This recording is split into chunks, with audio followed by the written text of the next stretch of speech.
जय श्री महाकाल। आप सभी को इस चैनल पर किसी भी प्रकार की सिद्धियां प्रदान करने का कोई वचन नहीं दिया जाता है और ना ही ऐसी चीज़ों को बढ़ावा दिया जाता है। अगर आप सिद्धियां प्राप्त करने के उद्देश्य से या अपनी पारिवारिक समस्याओं को दूर करने के लिए यहाँ पर आए हैं तो आपसे हाथ जोड़कर विनम्र निवेदन है कि आप गलत द्वार खटखटा रहे हैं। जय श्री महाकाल। आप सभी लोगों को एक ऐसा सवाल जिसने मुझे झकझोर के रख दिया था, उसका जवाब ढूंढने के लिए, और मुझे उम्मीद है कि ये सवाल आपको भी झकझोर के रख देगा।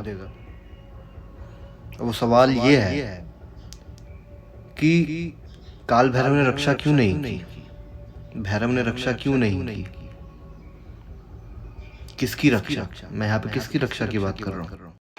सवाल ये था कि जब काशी के मंदिर तोड़े गए, जब काशी में विश्वनाथ का शिवलिंग तोड़ा गया, तो काशी के रक्षक, काशी के कोतवाल, काशी के प्रहरी काल भैरव क्यों नहीं आए रक्षा करने के लिए? जब सौराष्ट्र का सोमनाथ मंदिर तोड़ा गया तो उस क्षेत्र के रक्षक चंद्रमणि भैरव क्यों नहीं आए सोमनाथ की रक्षा करने के लिए? अभी हाल ही में माता हिंगलाज के मंदिर को क्षति पहुंचाई गई, तो माता हिंगलाज के जो रक्षक भैरव थे, भीमलोचन भैरव, वो क्यों नहीं आए रक्षा करने के लिए? मुझे बहुत समय लगा इसका जवाब ढूंढते ढूंढते, और इसका जवाब देने के लिए मेरे को वीडियो इसलिए बनानी पड़ रही है क्योंकि ये जवाब केवल उन व्यक्ति के लिए ही नहीं, ये जवाब हर उस बंदे के मन के लिए है जिसके दिमाग में ये प्रश्न उठता है कि भैरव रक्षा करने क्यों नहीं आए। सबसे पहली बात, आज के समय में जितने भी मंदिर हम देखते हैं, सोमनाथ मंदिर, विश्वनाथ मंदिर, अन्य भी जो मंदिर हैं, इन मंदिरों को हमने बनाया है। हमने यानी कि इंसानों ने बनाया है। ठीक है, भगवान ने नहीं बोला था कि आप मेरा मंदिर बनाओ। ये मंदिर हमने अपनी श्रद्धा से बनाए हैं। दूसरी चीज, इन मंदिरों को तोड़ने के लिए कोई राक्षसी शक्ति नहीं आई थी, कोई राक्षस नहीं उठ के आया था। इन मंदिरों को तोड़ने के लिए एक इंसान ही आया था, और इंसानों को रोकने के लिए भगवान का आना ये कहीं से भी जायज नहीं है।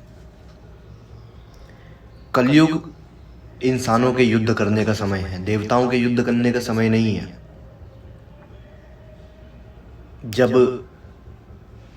हनुमान जी ने अर्जुन को आशीर्वाद दिया तो अर्जुन ने हनुमान जी से ये पूछा कि प्रभु आप हमारे साथ में युद्ध क्यों नहीं करते? तो हनुमान जी ने भी एक बात बोली, वो यही बात थी।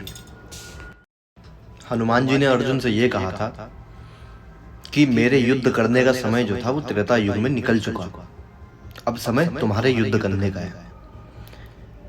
अर्थात कि हर युग में, हर कालखंड में हर व्यक्ति युद्ध करने के लिए नहीं होता। कुछ व्यक्ति केवल मार्गदर्शन करने के लिए होते हैं। त्रेता, सतयुग, द्वापर, इन युगों में जो जो हुआ वो इसलिए हुआ कि उनसे प्रेरणा लेकर के मनुष्य आज के समय पर उसको अपने जीवन में उसका पालन कर सके। हम बिना किसी बात के सब कुछ छोड़ छाड़ के भगवान के ऊपर बैठे हुए हैं, और फिर हम लोग ये बोलते हैं कि भगवान रक्षा करने के लिए क्यों नहीं आए, काल भैरव रक्षा करने के लिए क्यों नहीं आए। अगर आप लोगों को पता है तो मैं आप लोगों को एक बार बता दूं दोबारा। मैंने एक बार और भी एक वीडियो में बताया था इस बात को, मैं फिर से बता देता हूँ कि जब औरंगजेब काल भैरव मंदिर को क्षति पहुंचाने के लिए गया था तो कुत्तों के एक झुंड ने उसकी पूरी सेना को भगा दिया था वहां से। औरंगजेब जब लाट भैरव मंदिर, कपाल भैरव मंदिर को क्षति पहुंचाने के लिए गया था, उस लाट भैरव स्तंभ को छूते ही उसको इतना तेज झटका लगा था कि वो वहां पर खड़ा भी नहीं हो पाया था।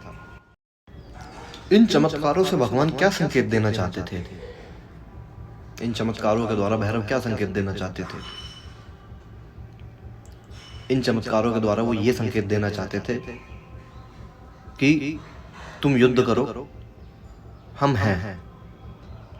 उनका यही कहना था कि तुम लोग युद्ध करो, तुम लोग आगे बढ़ो, मैं हूं साथ में तुम्हारे। लेकिन आदमी क्या सोच रहा है कि जब भगवान काल भैरव खुद की रक्षा कर सकते हैं तो वो विश्वनाथ की रक्षा भी कर सकते हैं। विश्वनाथ का जो शिवलिंग है वो, उसका अर्थ पता है क्या है? विश्वनाथ का अर्थ है जो विश्व के नाथ हैं, जो विश्व के प्रभु हैं, जो विश्व के ईश्वर हैं। और उस शिवलिंग की रक्षा करने का दायित्व भैरव का तो है ही। भैरव है तभी आज की डेट में काशी विश्वनाथ का नाम है, तभी आज की डेट में काशी विश्वनाथ का स्थान है। भैरव है तभी काशी विश्वनाथ की आज के समय में महिमा है। भगवान शिव के 12 ज्योतिर्लिंग हैं, परंतु उन 12 ज्योतिर्लिंगों में से 2 ज्योतिर्लिंगों की महिमा इतनी विशाल क्यों है? मैं किसी ज्योतिर्लिंग को बड़ा या छोटा नहीं बता रहा हूं। मैं केवल ये बोल रहा हूं कि भगवान शिव के 12 ज्योतिर्लिंग हैं, परंतु उन 12 ज्योतिर्लिंगों में केवल 2 ज्योतिर्लिंग ऐसे हैं जिनकी महिमा अत्यंत विशाल है। वो इसलिए है क्योंकि वो 2 स्थानों पर स्वयं काल भैरव बैठे हैं। वो जगह है विश्वनाथ, काशी विश्वनाथ और महाकालेश्वर। बाबा काल भैरव के होने से इनकी महिमा में वृद्धि होती है। आप लोगों को 12 ज्योतिर्लिंगों का नहीं पता होगा कि कौन सा ज्योतिर्लिंग कहाँ स्थित है, लेकिन आप लोगों को ये जरूर पता होगा कि काशी विश्वनाथ में कहाँ पर है और महाकालेश्वर कहाँ पर है। वो क्यों पता है लोगों को? क्यों बनारस तंत्र का गढ़ माना जाता है या उज्जैन तंत्र का गढ़ माना जाता है? महाकालेश्वर आते हैं सिद्धियां प्रदान करने के लिए या विश्वनाथ आते हैं? नहीं आते, आते हैं काल भैरव। आज भी आते हैं। तो यही चीजें हैं। काल भैरव हैं, इसीलिए काल भैरव ने रक्षा की है, इसीलिए काशी विश्वनाथ का नाम आज बचा हुआ है। चंद्रमणि भैरव हैं, इसीलिए सोमनाथ आज तक सलामत है, वो स्थान आज तक सलामत है। भीमलोचन भैरव हैं, इसीलिए हिंगलाज माता का मंदिर आज के समय में प्रतिकूल परिस्थितियों में होने के बावजूद भी सुरक्षित है। परंतु ये क्षतिग्रस्त क्यों हो रहे हैं? आप लोगों ने कभी ये सोचा कि इनको भगवान की इच्छा के बिना कोई कैसे कुछ भी कर सकता है? जब तक स्वयं भगवान की इच्छा ना हो तब तक कोई कैसे कुछ भी कर सकता है? भगवान आपको ये संकेत देना चाह रहे हैं। अगर आप समझ में आ रहा है आपको तो ठीक है, नहीं आ रहा है तो भी कोई दिक्कत नहीं है। भगवान इन हमलों से, इन क्षतियों से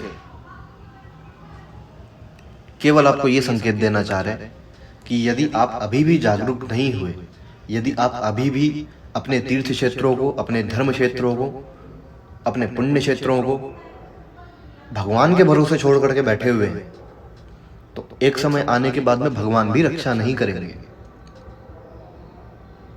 आप लोगों को खुद से खड़ा होना पड़ेगा उस चीज के लिए। मुझे एक चीज बताइए, अगर 10 लोग आपके घर में घुस जाएं आपका घर तोड़ने के लिए, आपके माँ बाप को मारने के लिए, तो क्या आप यही बोलोगे कि नहीं मेरे घर में भगवान का मंदिर है, भगवान रक्षा करने आएंगे? या आप खुद प्रयत्न करोगे उनका सामना करने का? भले आपसे हो या ना हो, लेकिन आप सामना करने का प्रयास करोगे ना। तो ये भावना भगवान के लिए क्यों नहीं है?